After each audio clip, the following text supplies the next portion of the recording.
You've probably heard the line, "You wouldn't download a car." It's a spoof of this very edgy anti-piracy PSA, which attempts to make the claim that piracy is stealing. PSAs like that are not the only place you hear it. It's a widespread false equivalence that people use to attempt to bludgeon your conscience into thinking that piracy is much worse than it actually is. If I steal your stuff, you lose it. If I pirate your stuff, you don't. Your overall wealth decreases when stuff is stolen from you, but it stays the same if your stuff is pirated. When someone pirates something from you, you only lose the possibility of potential future profits. And yes, it is only that, a mere possibility. Do you think that those avid consumers of media who pirate 50 titles a month would buy them all if piracy was impossible? Of course not. Almost no one has an entertainment budget that large. In the absence of piracy, they would simply be far more selective with the titles they play or watch, less experimental and less open to new experiences. If you still think otherwise, consider whether downloading a title and then copying it 1,000 times inflicts 1,000 times the economic damage. Of course not, the idea is absurd. The argument usually turns emotional at this point. But how would you like it if someone pirated something that you worked very hard on? That is a fantastic question, one that perfectly demonstrates why piracy is not stealing. Imagine you worked very hard on an intellectual property and you just released it. Unfortunately for you, the work doesn't get much attention from customers. Now the timeline splits.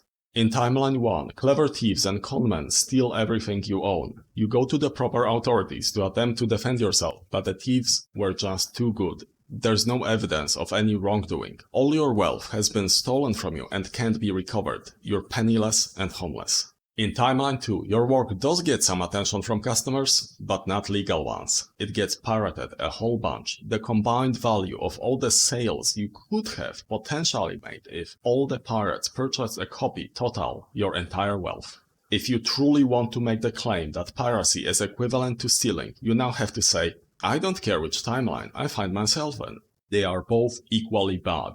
The actual losses from having my stuff stolen are just as bad as the virtual losses from having my stuff pirated. The problem with making this claim is that everyone knows it's a bold-faced lie. Only extreme masochists would prefer to live in Timeline 1. In fact, I'd go as far to say that people would prefer to live here even if we made Timeline 2 way worse. If your stuff got pirated 10 times more, 100 times more, 1,000,000 times more, if 1 billion people downloaded your work and not a single one paid a cent, that's still a better timeline to live in than the first one, especially since their downloads are not entirely valueless. Sure, a pirated copy is not nearly as good as a bought one, but in real life, exposure and eyeballs on your product still matter.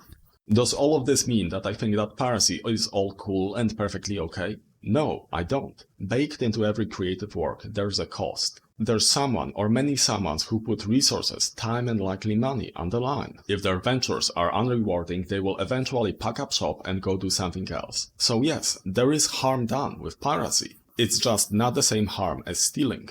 If you enjoyed their content and you chose to not reward them, that's bad news for you, the creator, and everyone whose tastes align with yours. Note that I very consciously use the word chose here. Harm only matters if it's preventable, if you have a realistic choice to do otherwise. We don't blame people for breathing, even though it introduces carbon dioxide into the atmosphere. You are not morally praiseworthy if you donate to a charity when threatened to do so. If you can't monetarily support creators whose work you enjoy, you can still find ways to support them in other ways. Like, comment, subscribe, interact with their platforms online, share and promote their work on social media. I genuinely think that's as virtuous as you can get in this situation. If you do like this content, you don't have to monetarily support it, but it would be very much appreciated if you gave it some exposure. Thanks for your time.